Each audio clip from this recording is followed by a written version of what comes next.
national If I can get my philanthropy slides up, dedicated please. to improving the care of older adults. Oh. NextMed Health is Video. exactly the right audience for today's presentation because we need you to catalyze and accelerate the age-friendly model for quality care of older adults.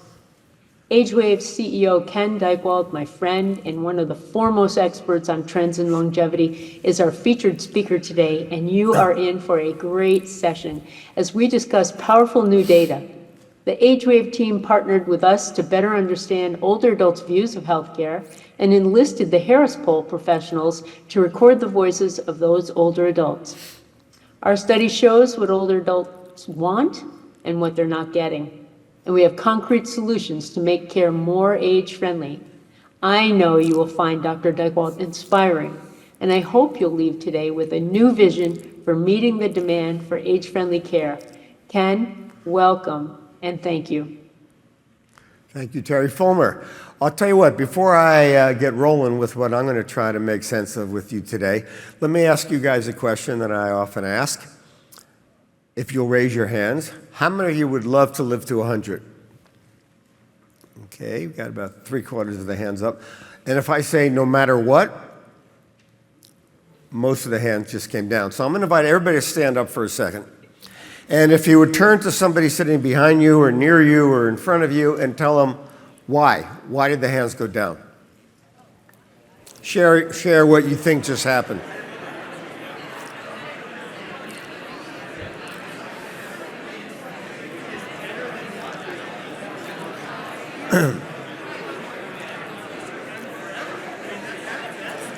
All right. Okay. All right. Now, I opened up a subject, huh? All right, if you'll grab your seat, I would like to hear just from a handful of people, 1 or 2 words. Good health. That was the variable. If you don't have good health, but if you do, then it's a different story. What else? Say it again. Bigger. B-I-G-O-R. Bigger. Bigger. Say more about that. Yeah. There's no point to live in a weak state, in a bad health state, no strength, lose your capacities, whatever you need to do. You have to be healthy to live longer, otherwise there's no point. Thank you. What we're doing today is the opposite. We're extending life in ill health. We're spending a lot of our lives in ill health. One more. Somebody want to share what? Say it again. Mobility. Say more about that. I broke my hip in November last year and I had no mobility, and it really made me appreciate how important mobility is to good health. All right, so turn back to the person you were chatting with and comment on what people just said, whether it was the same or different than what you had come up with.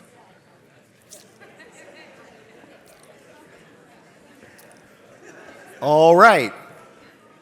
What I'm going to try to do in our little while here today is to share with you, Daniel mentioned, I have been on this beat now for 51 years. I actually just had a birthday over the weekend. I turned 75. I got interested in the study of aging and the future of aging when I was 24. So I've got a chance to see some things happen, and I've worked with about half the Fortune 500, many folks in the White House, not this current bunch. And countries around the world. And what I'm going to invite you to do, is that Jamie Metzel in the front row? Jamie, who got us to think about a declaration of interdependence a few years ago. I was glad to be on that team. We have relationship. We connect. We help each other. What I'm going to ask you to do is take all the things you currently think about aging and longevity, yourself, your mom, your work, your clinic, your AI, your business, the funding you're trying to get, and for a little while, put that aside and allow me to tell you a slightly different version of this story. So I am going to ask you to ease your mind a bit. Interestingly, we find ourselves, Daniel often thinks about what's now, what's near, what's next. I'm going to spend just a couple of minutes talking about how we got here, because that's part of the story too. was the beginning of the 20th century. By the way, at the beginning of the 20th century, half the population died within 2 weeks of a symptom. So you lived, you died. Public health came along, and all of a sudden, people started living a little bit longer. And then the arrival of antibiotics. And then before you knew it, how many people are completely certain you know what this is a picture of? Raise your hand. Okay, that was an age test right there. These are iron lungs, and there are people in them. Poliomyelitis was rampant in the 1940s. Jonas Salk, who I wrote a book with when I was 30, once explained to me that many people thought that the future was going to need more iron lungs. What he felt was that the future was going to need a vaccine against polio, and he didn't want to make a dollar. Now, I know many of you are here because you got businesses, you're raising funding, but imagine a world in which people are trying to cause other folks to be better, to be healthier, to live longer, without thinking about how much money they can make. Just for a second, imagine that. Then, of course, we have young Daniel Kraft getting his polio vaccine.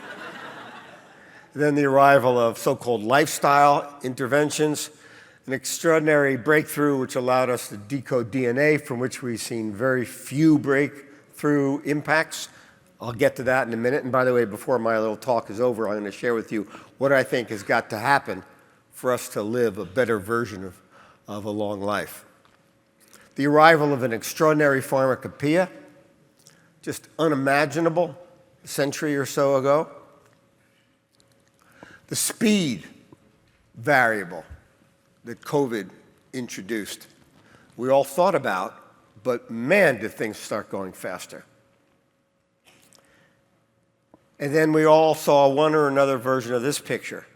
Somebody who was loved, a family member who was entrapped in an institution because of contagion. And I do want to have a point of view about contagion. I'm not going to make it political. But it's not just about me, it's about us. That my cough could kill you. So it's not just my personal choice, it's our collective engagement.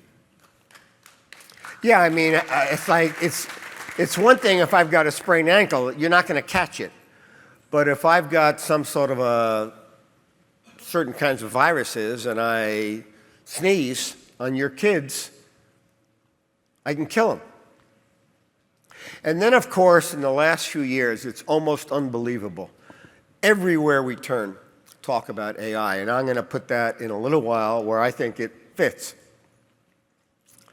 The effect of all of this, check this out, is that throughout 99% of human history, according to medical anthropologists, the average life expectancy worldwide was under 18.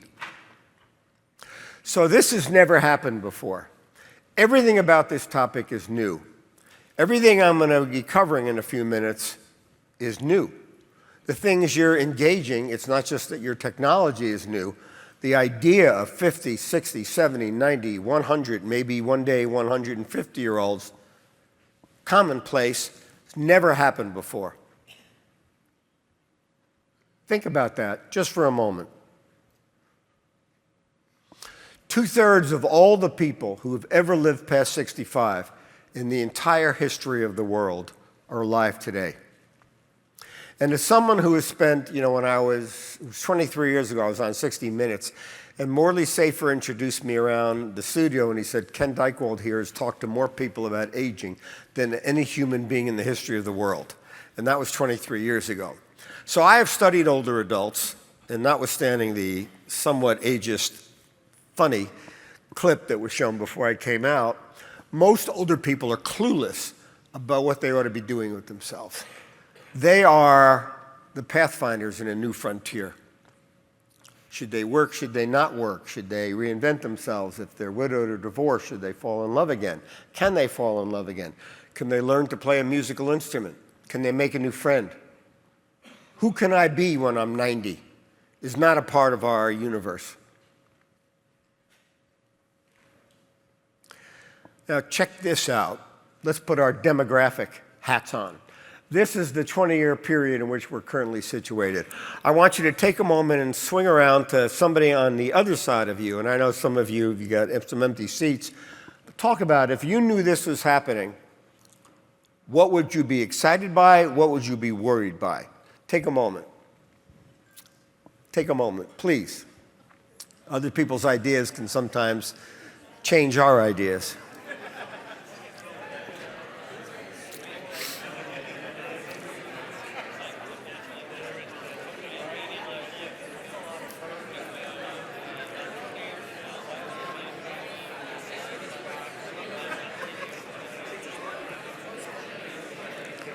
All right.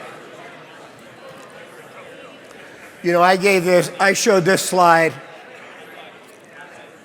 to the Association of Medical Device Manufacturers, and I got a standing ovation, because for them, this was like, you couldn't dream of something better than that.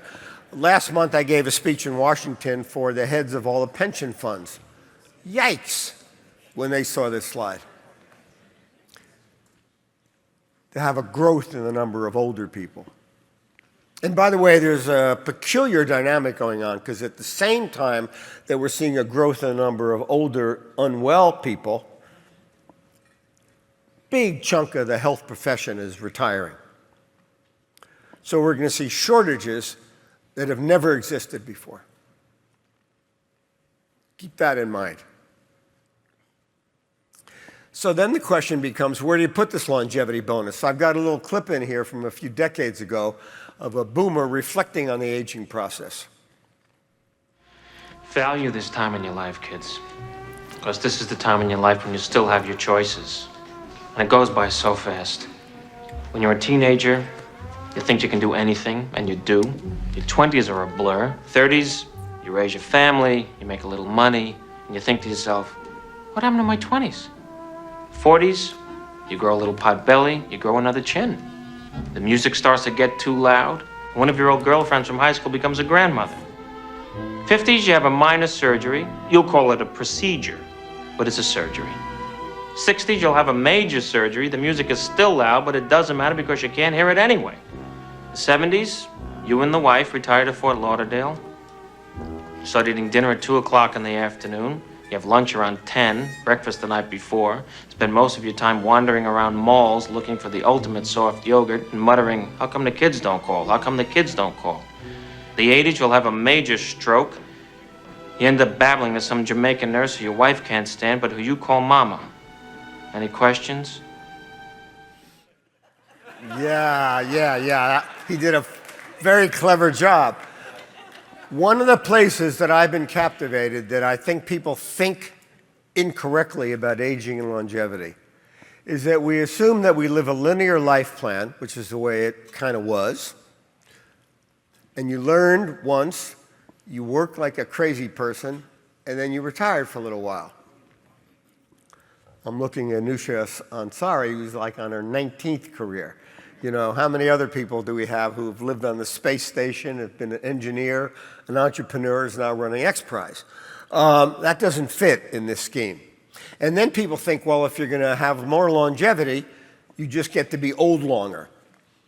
So I've been meeting people and talking to people about how they want to live their lives, and I never meet anybody who says, I can't wait to get old when I'm incontinent and I'm losing my vision and I can't hear very well, and most of my friends have passed away, and boy, don't I want more of that.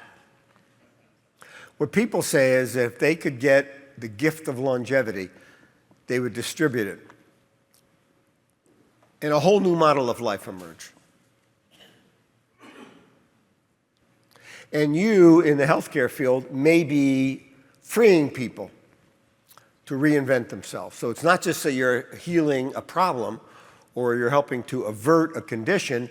You may be a part of a transformation of a person that's more spiritual, more emotional, more social, more purposeful than we have ever seen. I mean, look we've got a character in Washington who's about to enter his 90s, same age, by the way, when his father had dementia, and people are hardly talking about it. Have we entered a new age of old? My wife will be a speaker in a little while. Don't get to do that very often. We went to see Top Gun a few years ago. When the movie came out, Tom Cruise, who had done many of his own stunts, was 59. I Googled it that night. When Cocoon came out a few decades before, Wilford Brimley, the star of that movie, was 49. So what is happening? Again, your own thoughts.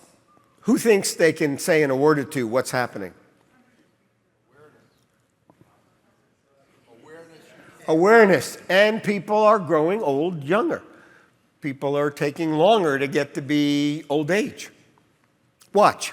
Let's imagine that I would ask you to vote at what age people become old. And you can either pick 65, 70, 75, 80, or 85. And clap your hands. How many people think old age begins at 65? Yeah, 70. 75. 80. 85. Yeah, so the distribution was up in the high 70s and the 80s. Now, when we set up Social Security, the life expectancy was 63. So 65 was truly old. Now, this is a very important and protective system. I don't necessarily want anybody not to receive their benefits.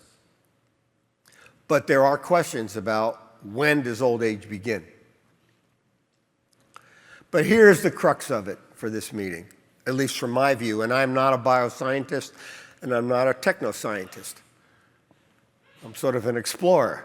So it seems to me that the big question is, how do we better match our health spans to our lifespans? And history has never really grappled with that before. And so you are here not only out of respect for the great team he's put together, but this extraordinary human being, Daniel Kraft, who clinically, intellectually, and morally is on another orbit.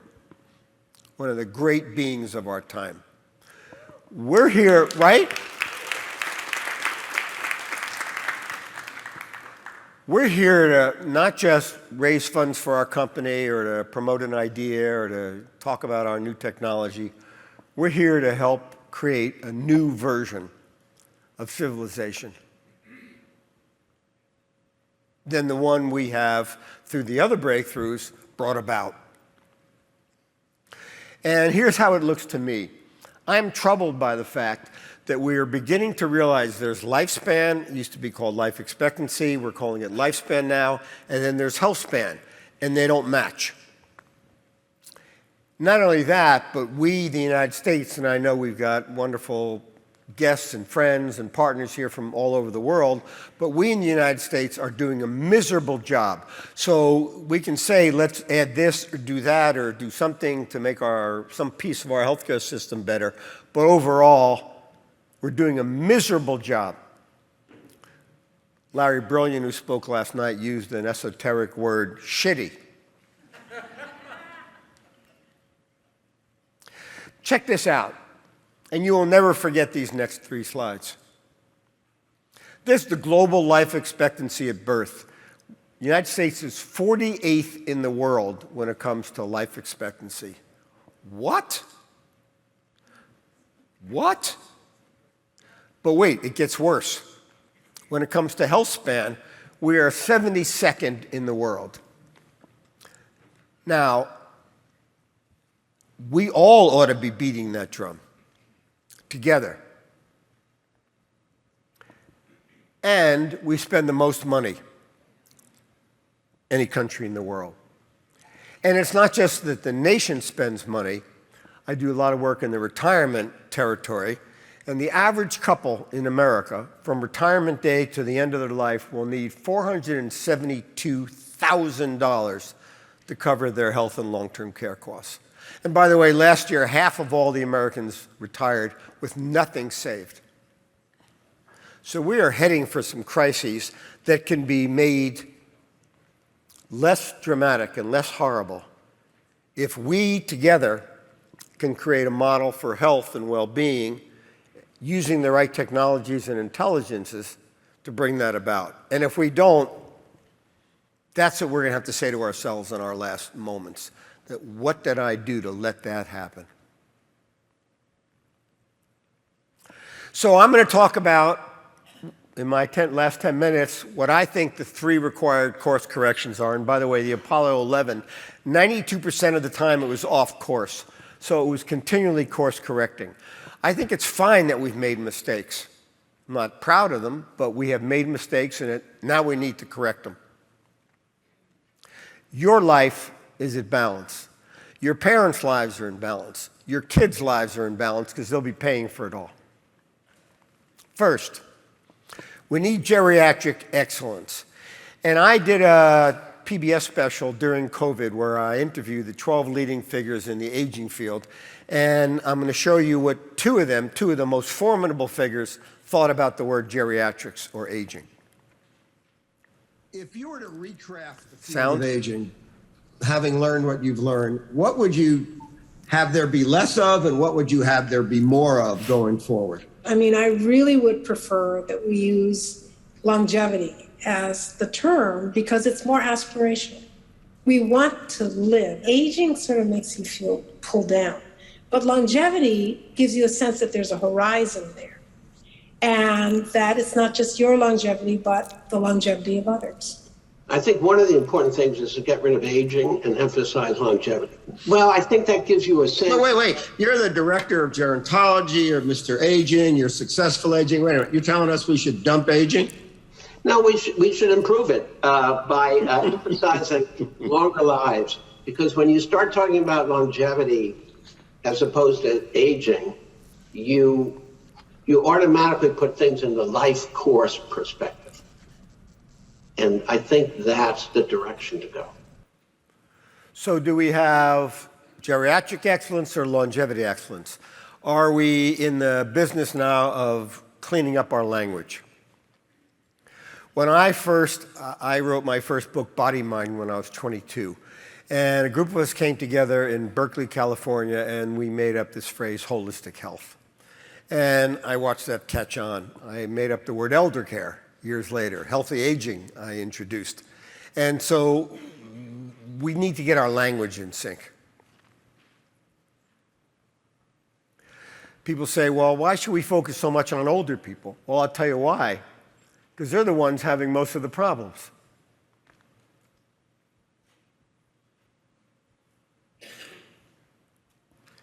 "94% of this massive survey we've just completed with the John A. Harford Foundation, 94% of older adults wish that their health professionals had some more skills and training in dealing with older people. How are we doing? Well, 96% of all the medical schools in America require pediatric rotations. What percent do you think require geriatric or longevity rotations? 10%. What?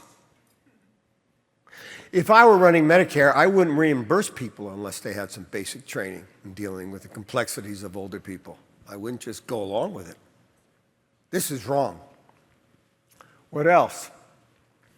30% of people over 65 have 5 or more physicians. And so all of you folks in the AI business, one of the great contributions you can make is helping people navigate and helping to coordinate it.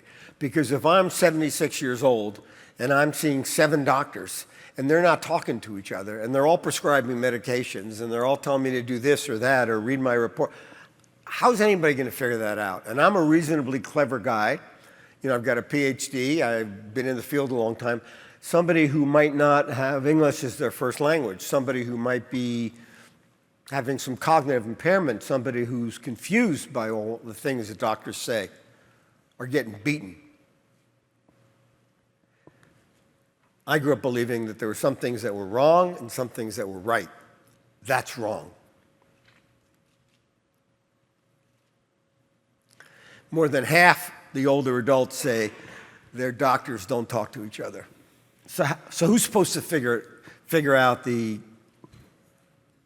joining? And what we were astonished by in our study was that older people, who are the primary consumers of healthcare and cost the greatest amounts of money and have most damage in their lives. Now, I'm not saying that young people with illness, it's not a horrible thing. It is. But you saw my earlier charts. Only 11% give the system an A. Now, get a load of this. This has not come up yesterday or today that I've heard clearly. Most important traits for my health professional to have. Stated simply, people said, I get asked and told what's the matter with me. I want somebody to ask me what matters to me. Being with my grandkids, writing a new book, being a volunteer at a church, falling in love again. What matters to me doesn't get asked. It's all very physical detail. What's the matter with me? Second, there are 3 themes that I'm covering.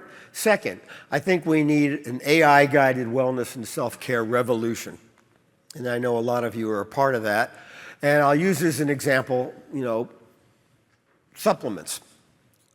Go to the drugstore, how are they organized? Alphabetically. Of what value is that? None.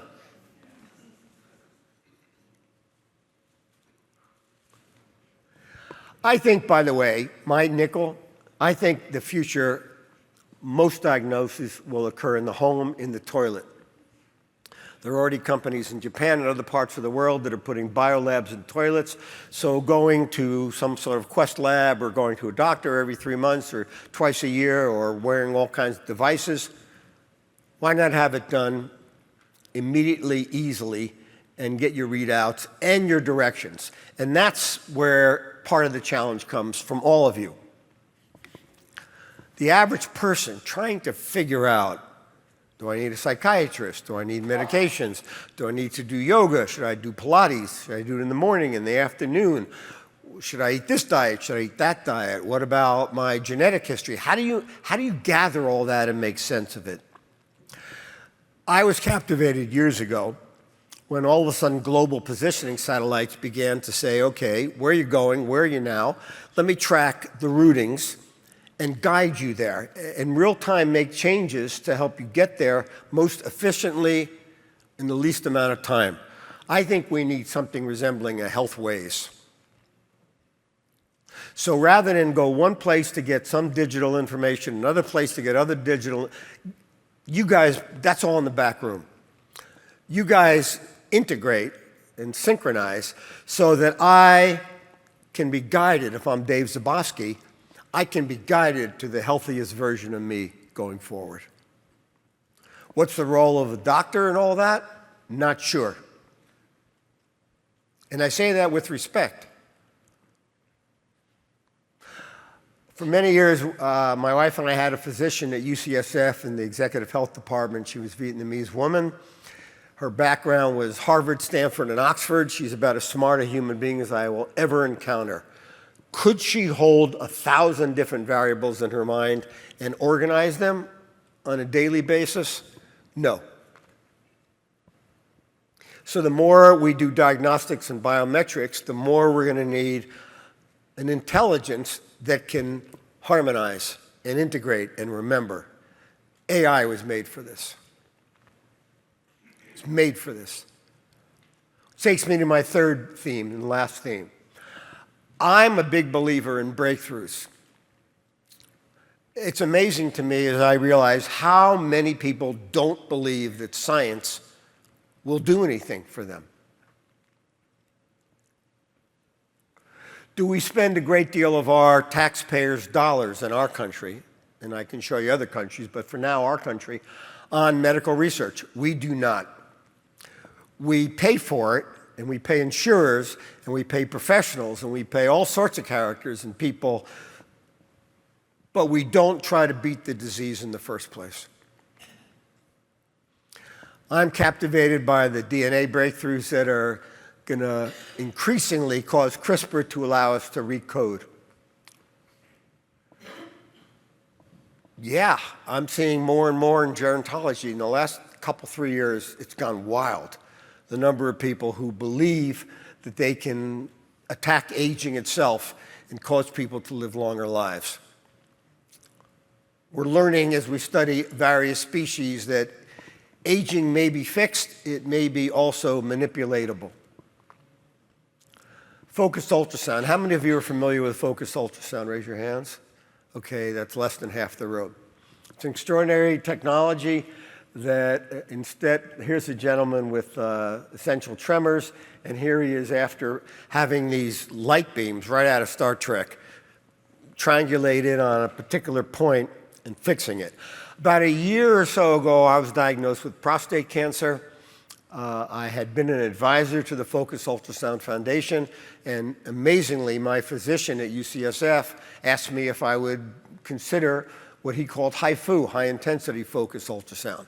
The whole procedure took 8 minutes. I was back in my office that afternoon, and I just recently had a follow-on test a year later, clear. So is it conceivable that something like sound beams will replace chemotherapy, radiation, and surgery? Maybe. Wouldn't that be wonderful? And last, I sure hope we don't cut away ARPA. The idea of gathering brilliant people together to try to imagine the future and have breakthrough ideas. So, we have a choice. We, who come together from all parts of the world, the spirit of Daniel Kraft gathering us here, to create a scientific grand concerto to create healthy longevity for everyone. Or, even if you're well-intentioned, we could be creating a cacophony of symptoms, metrics, technologies, and treatments, where each one might have something cool about it, but if it's not a symphony and a grand concerto, it's going to make it very hard for people to follow.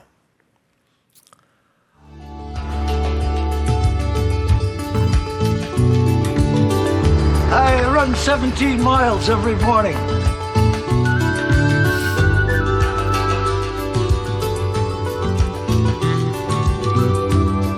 People ask me how I keep my teeth from chattering in the wintertime.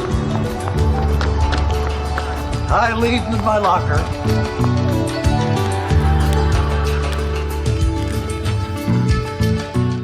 By the way, the big study that was done, from which I'm citing, John A. Harford / Crossroads. So my conclusions: today's older adults are redefining health, aging, and longevity in ways that we have never contemplated. Never.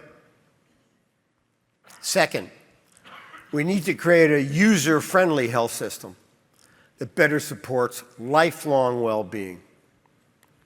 And last, scientific and digital / AI breakthroughs are essential as we try to create a world in which all of us, not just the billionaires, all of us can have our health spans match our lifespans. The dream of history.